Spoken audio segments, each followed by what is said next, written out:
Top of the morning, top of the morning.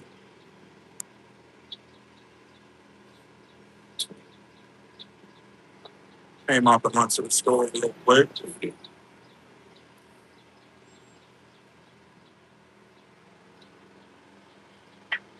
Early in the morning shit. Get some of this fresh air.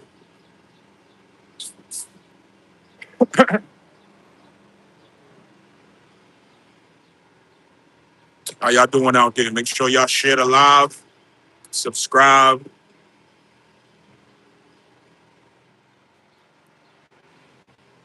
All right, so boom. I don't know if y'all been hearing about these scientists, but shit sounding bizarre, man. I ain't even gonna lie. It's really sounding bizarre. I don't know if y'all can hear me clearly because of the air pollution in the background. But yeah, this shit starting to sound bizarre, man. Word. Motherfuckers missing. I don't know what to believe at this point. I mean, I know what to believe, but I don't. Let me put it like this: I don't know what not to believe at this point. Yeah, that's better. I don't know what not to believe. I think we will. I think we will have another world war, and these are the reasons why. The reasons why is we due for another one, which is crazy. I'm not agreeing we should have one, but we due for another one. That's one. Two, everything is out of order. Now, see, the elites that's controlling shit, I kind of understand their perspective. I may not agree with it, but I do understand it. The way they looking at it is like the world needs to be reset. Resources have been overused to the point that they have to recreate resources, a weaker version of it, but it works. And in order to get back to the organic life flow of the world or the universe, or just America, I think things have to be reset. Now, we all know when you reset something, it's abruptly. You push the reset button on your system, your computer, your phone, whatever, it shuts it completely down in ways that sometimes when you reboot it, it takes a minute because it's like you shut it down so abruptly. If that's even a word, I'm kind of high, it's early in the morning, but I think that's a word. Anyway, what I'm trying to say is it's done so fast without proper measures. It's just shut it off. So when you reboot it, things have to be put back into order. You know what I'm saying? And I think that's what's being done.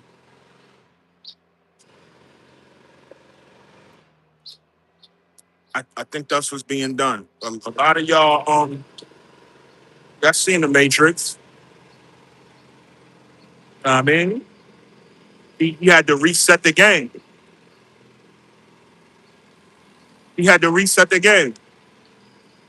Why did my volume button just? Yeah, he had to reset the game. And Neo was wondering, like, how many times has this been done? And he told him, like, this is what's done all the time.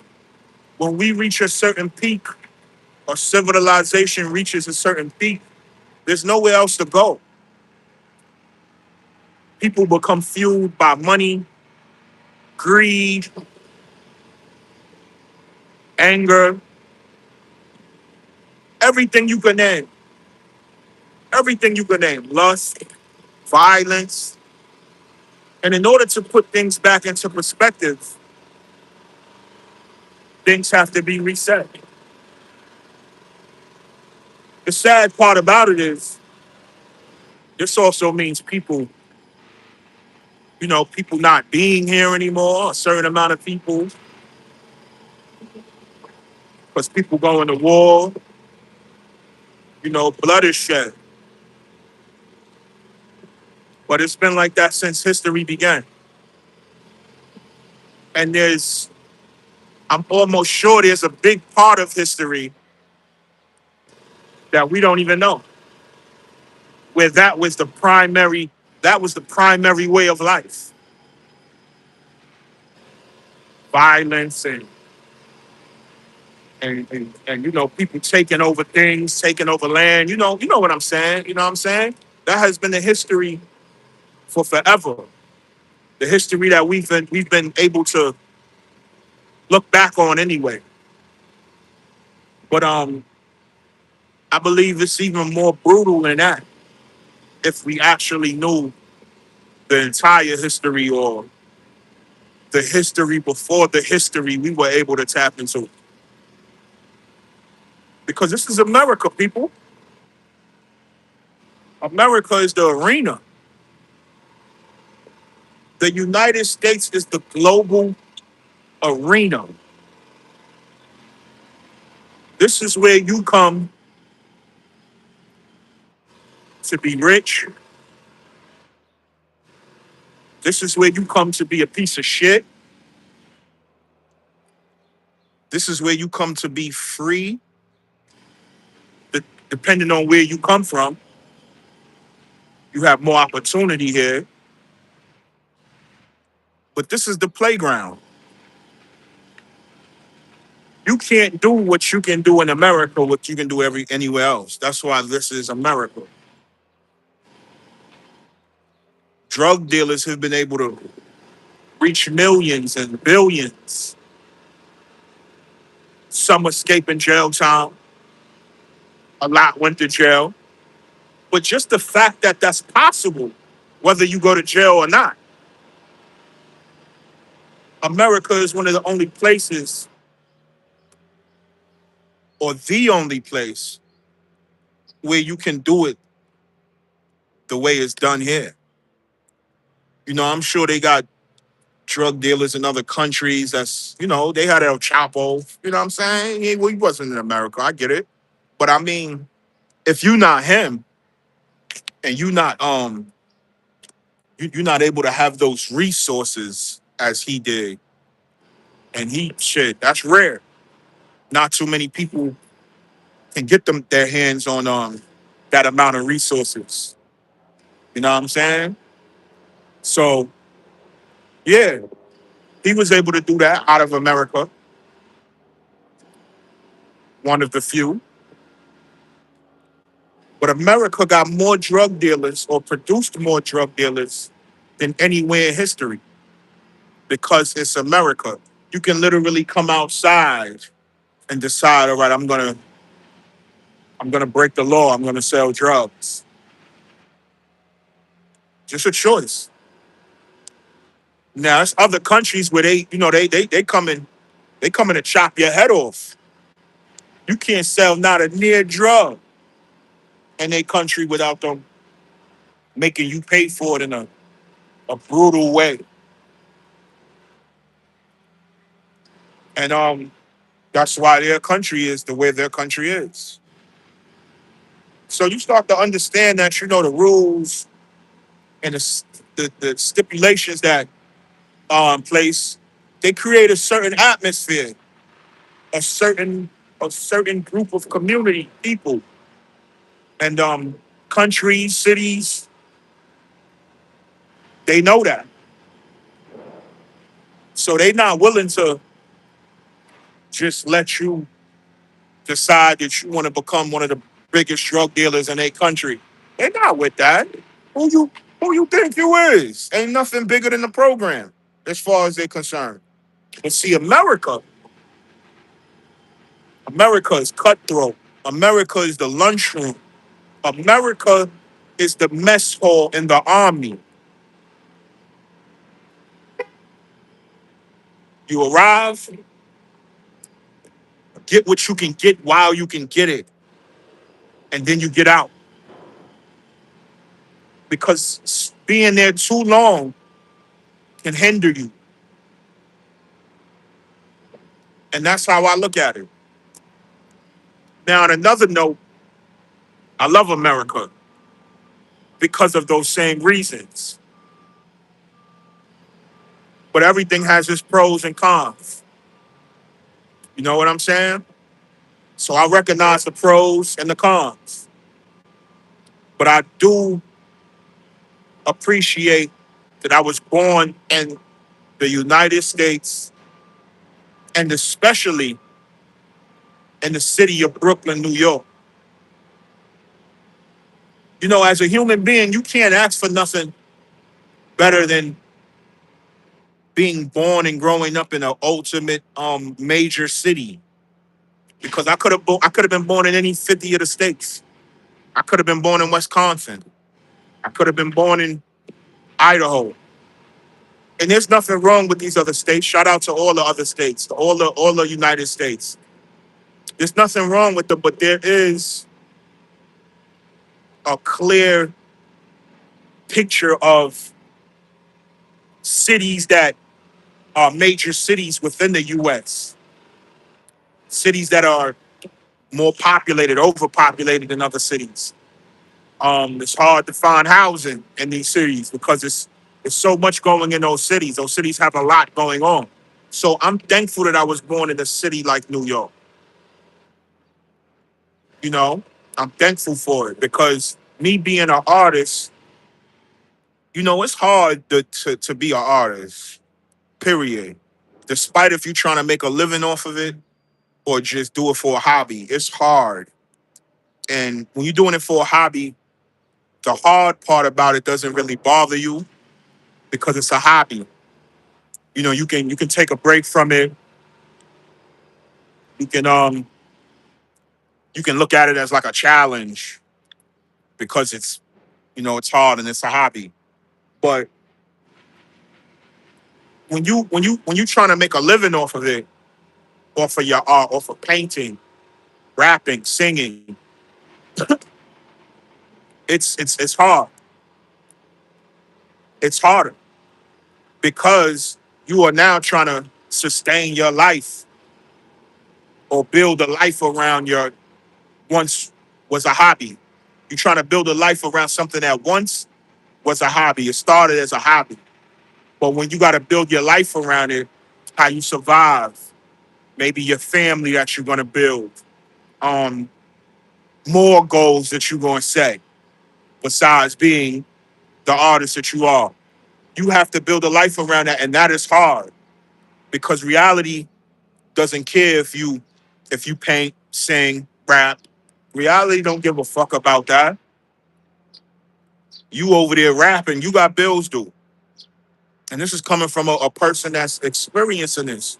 You know, I'm never gonna get on here and front, man. We came out of the era of fronting. That era is gone. We've seen the fronting for years. We believe the fronting. We grew up believing the fronting. Ain't no more fronting. It's 2026. The average artist is no different from the person waking up to go to a 9 to 5. Now I don't think it was always like that, but these days it's like that for most artists because they're waking up to pay their bills. You know, you wondering why the music sound this way. You wondering why they pushing the music that sounds this way.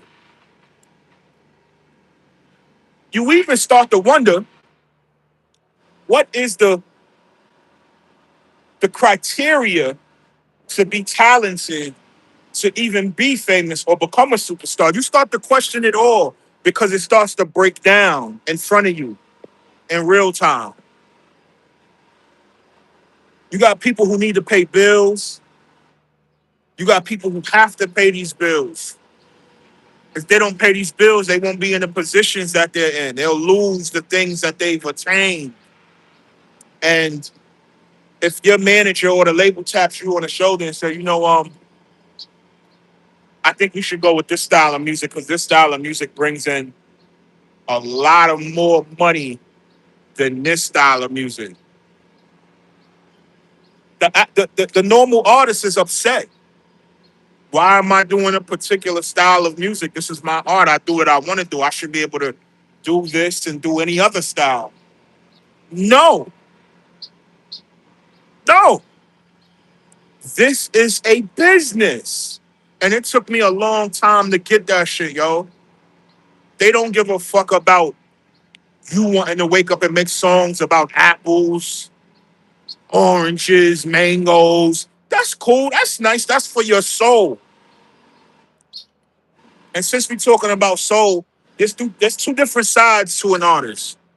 There's what you put out for your soul, and there's what you put out for the public. Now, what you put out for the public can also be for your soul too, if you that good. If you that good. But when you put out for your soul, you're not looking for nothing back. You're not looking for a way to pay your bills. You just putting it out for your soul. But in the business, you're putting out music for the public. The point is to be relatable. The point is to be intriguing, interesting, understanding, curiosity. These are the things that evolve around being a rap artist.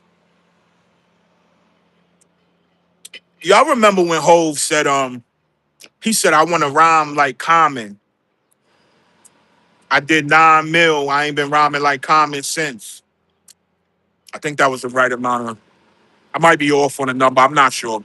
But he said basically, yo, I want to rhyme like Common, but I did so much in sales rhyming this way. I haven't been, I ain't been rhyming like that since. And I think people took that, some people took that with respect, and then some people took that with, damn. Because again, even though there are some fans who may want that, this is a business. Maybe rhyming like Common ain't going to bring him what he needs to pay his bills and sustain a life and make a life. But it works for Common, but it may not work for him. So this is a business. Understanding how things work will save you time with questioning yourself. Because as artists, I think we all do that. We sit there and we delegate with ourselves. Inside of our minds, it's like a faculty sitting at a meeting table inside of the artist's mind. We're one person, but we have duality. And that duality, one from another, it turns into kind of like a group of thinking and thoughts and discussion with yourself. So once you understand that, a lot of those questions disappear. A lot of those questions disappear. Good morning. Shout out to A- Adair. Hope I said it right. Shout out to Bruno Live, tapping in from Brazil. Shout out to Reese Simmons. Yeah, man. You know, and I'm 40. I didn't realize this until I started hitting my 30s. From the age of 7 until my 30s, I believed that people were given the opportunity to do what they want to do. But that's on a surface level. That's like that's like WWE. That's like wrestling. As kids, we thought wrestling was actually real. As we grew older, we learned that it's a performance. And we could take that the harsh way. That's like finding out Santa Claus doesn't exist. You could take it harsh. Some people do. But I didn't. What it made me do was understand. It made me focus. It made me want to know,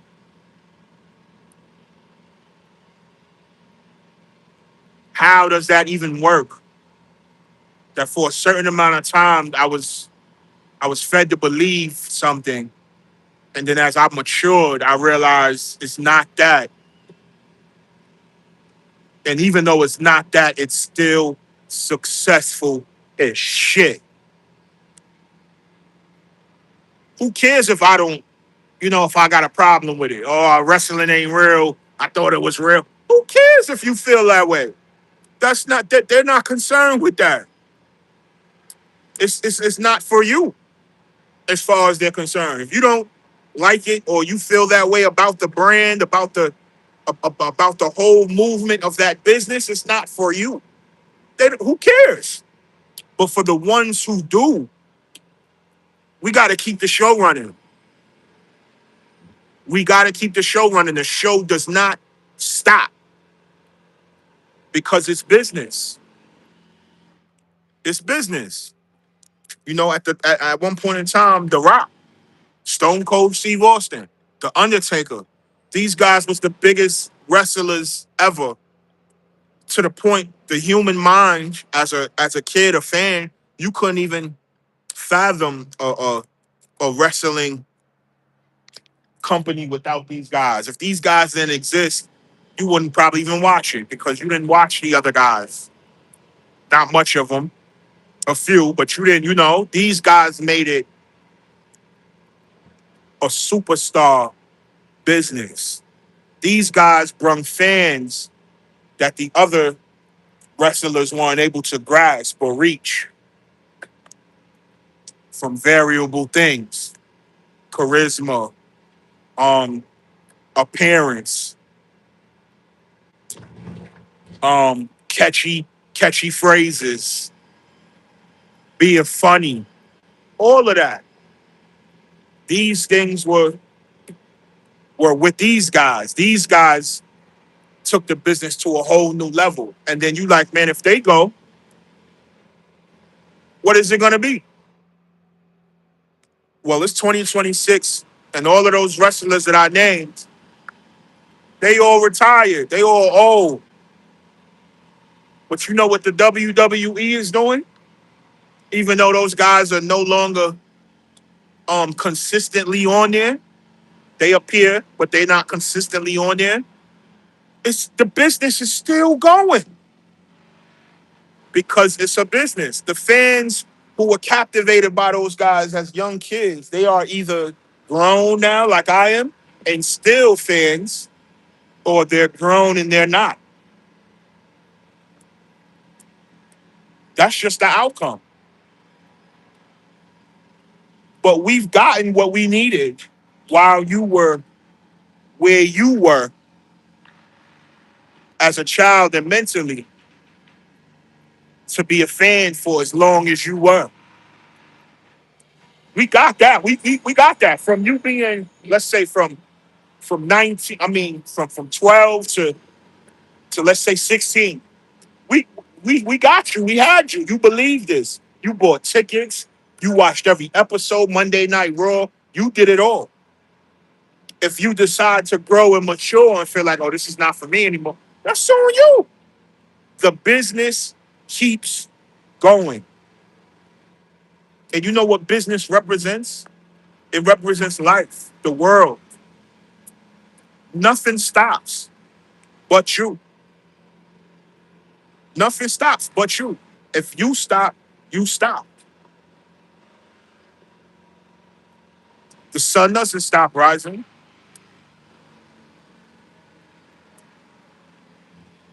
And that's important to know in business.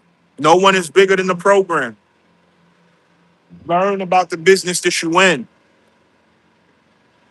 So the business won't make you what's the word? Resentful towards it. Even if you're not a part of the business.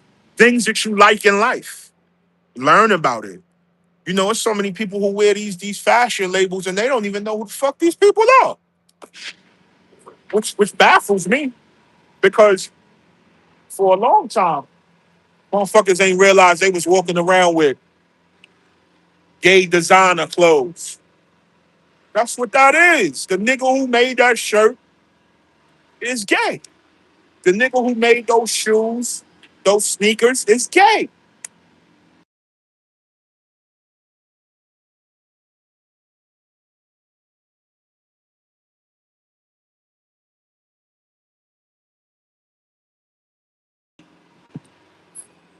People who love flowers, they learn about it. They literally go do research, buy books, invest money, and learn about the skill of gardening, of flowering, how to plant flowers, how to grow different particular flowers, how to take care of them. Life is about learning. Once you stop learning, it's over. Now that's what you call dick riding. Being a fan of things and not learning things to its full extent, but you just like it. You know, people like, hey, why? You like, I don't know, I don't know, I just like it. The fuck? If you don't got a why, you already lost. 'Cause you gotta know why. You gotta know why. You have to understand why and know why. Now, after learning that the business is the business, I could have became sour. I could have became a hater. And that means, hating on the business. Hating the fact that I realized that it's a business. Um, Hating the fact that I was so naive before I learned it was a business. But nah, you know what it made me do? It made me smarten up.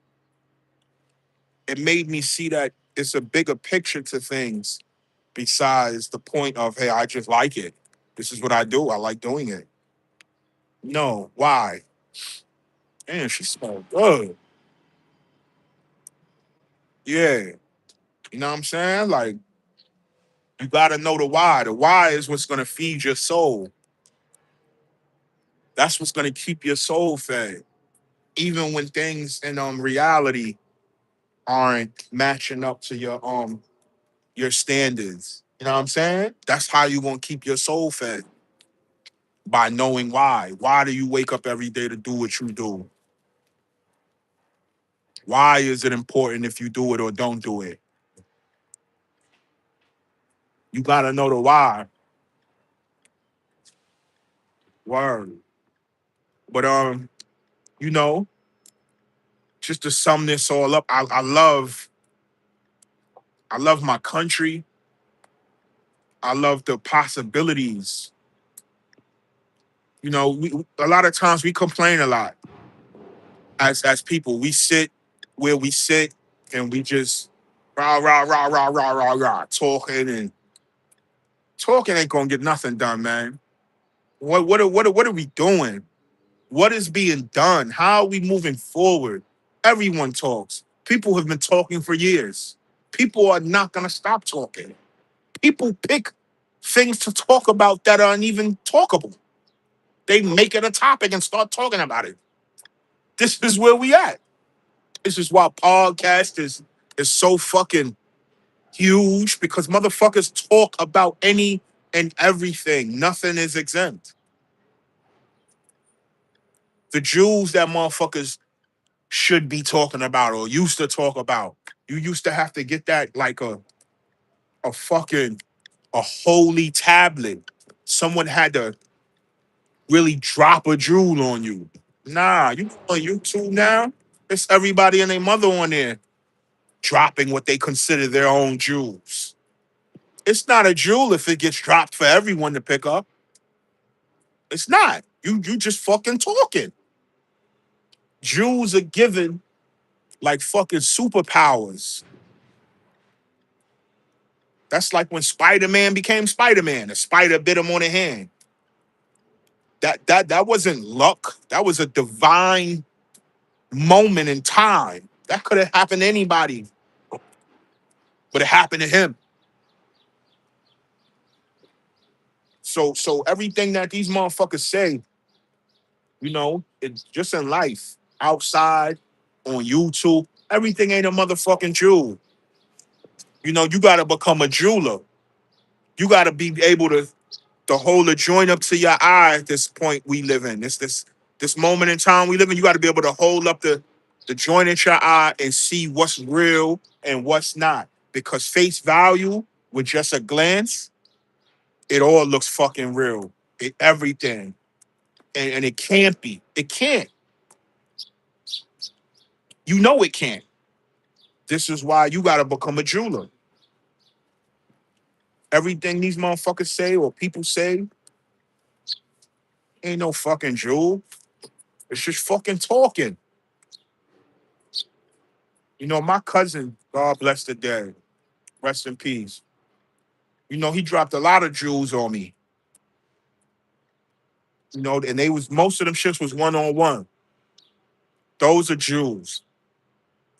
It's like a person giving you a gift directly to your heart, if that makes sense. Not just handing you here, this is for you, but they're giving you some shit that counts. And when you walk away feeling like, oh shit, that shit counted. And it may not happen at that very time at the end of that convo. It may be years later when you think back like, damn, that really counted. And the reason it counted is because you remembered it. It still lingers. You look back at it like, because the brain forgets unimportant things. You know, you don't have to tell your brain not to remember certain shit. Your brain kind of decides on its own what is worth remembering and what's not. I believe that. That's why you can tell someone a number, a phone number, they can remember it. You could tell someone else a phone number and they might not remember it. Two different brains operate two different ways. His brain felt like that wasn't something he needed to remember, or he would have remembered it. The other person's brain knew and absolutely remembered it. Like, oh, this is a phone number. I gotta remember this shit. You know what I'm saying? So the brain chooses what to remember and what not to remember. Now you can force your brain, I think, to not remember things. You know, they say people with trauma do that. You know, but just in general, you know, I think the brain remember. You meet a girl, she tell you her name. You get the number, you walk off. Your homie say, or you say to yourself, damn, what's her name again? You can't remember her name. Another day, different person. He does the same thing. He walks off. He says to himself, what's her name again? He remembers her name. That's important to him. His brain felt that that was important. I got to remember this bitch name. Simple. You know what I'm saying? So at the end of the day, like I said, I just want to say, you know what I mean? I'm thankful for the opportunities. You know, even though the way we're giving them, what it took for us to reach those points to be able to receive them, everything, man. You know, who am I or who are you to fucking complain at this point? It took blood, sweat, and tears for us to get here as a society, as black people, as human beings. You couldn't do the things people have done at different times. It took time. Time had to pass for those times to even come, for people to do the things that we witnessed. People to be great, countries to be better than they used to, laws to be removed, laws to be added. It takes time. And one important thing is you can't sit around and try to change the world, especially not by sitting around. But you can't you know your goal is not to change the world. Your goal is to change how you think, to operate in this world. And then the goal is to change how others think to operate in this world because you can't change the world itself, so to speak. We aren't given that ability to move an island here, move water over here, create new land over there. We aren't given that opportunity. We're not the architects of this universe. But you are the architect of this. And that changes everything. Everything. I'm not saying life is gonna be fucking peaches and cream. Nothing's ever gonna bother you. It comes with the territory. It comes with the territory. If life was a contract that you signed and you seen all of the things that came with life, would you still sign the contract? Of course you would. Because you want to experience these things versus not experiencing them. You want to experience how it is to fall in love. You want to experience how it is to be broke. Maybe not. You want to experience how to be rich, though, or how to be financially stable. You want to experience these things because these things make you who you are, even being broke at a point in time. Not staying broke, but for a point in time, being broke. Yeah, you appreciate things. You walk into a room where people look at everything in that room as nothing. Whether that's the people, whether that's the whole entire situation of why they did, whether that's the food. And then you got people who come from different places in life where they grateful for everything when they walk into that room. It ain't nothing but bum ass cheese and crackers on that table. But when they look at that table, they are appreciative that there are even cheese and crackers on the table. And it ain't about being thirsty. It's about the difference. The difference that's made by you experiencing these things in life that make you who you are. You got some people who don't say thank you a lot. Then you got people who say thank you for everything people do for them. You know what I'm saying? Because they are appreciative of the things that they have or the things that they are around, the things that they are experiencing.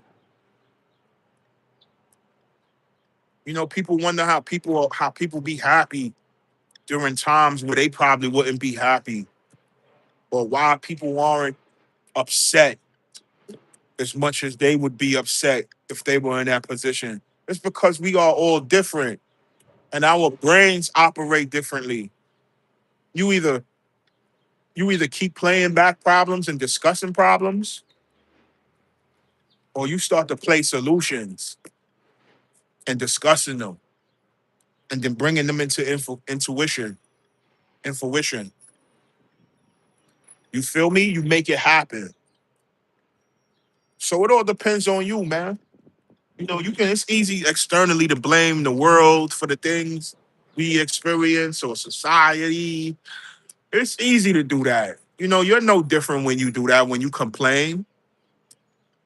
But we not complainers. This is a new era. I want to say shout out to the blacks that were alive in the 50s and the 60s and 70s because they knew that complaining was just a waste of energy. And yeah, we gonna get hurt. We gonna get bit by dogs. We gonna get hung.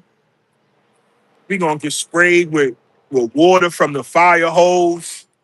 We gonna be boycotted. We gonna be whipped. But you know what? If that's what it takes for us, not anybody else, for us, if that's what it takes for us to reach the point where we have reached, where that's no longer going on consistently as much or everywhere, but there's still incidents where things like that are still happening to, my people and other societies and cultures. But we've moved to a place where it's less than before, a lot less than before. And that took time. That took moments. That took effort. That took resilience. So anytime you feel like things is bad or things is worse or they could get worse, say to yourself, well, that's how it is now. Will it stay this way? And what am I going to do for it not to stay this way? That's the solution you have. And you'll be fine. You'll be fine. God blesses those who looks for a way versus those who see no way. When you see no way, you already threw in a towel. There's nothing that can be done. There's no inspiration. There's nothing that can be drawn in from the higher plane. But when you look for a way, when you look left, when you look right, when you look up, when you look down and you see no exit, just the fact that you're looking, that you turn to your head to see if there was a door this way or this way or this way, you're ahead of the person who's not turning to look for no way. You're ahead of them. And you gotta be like that in life, B. Ain't nothing really that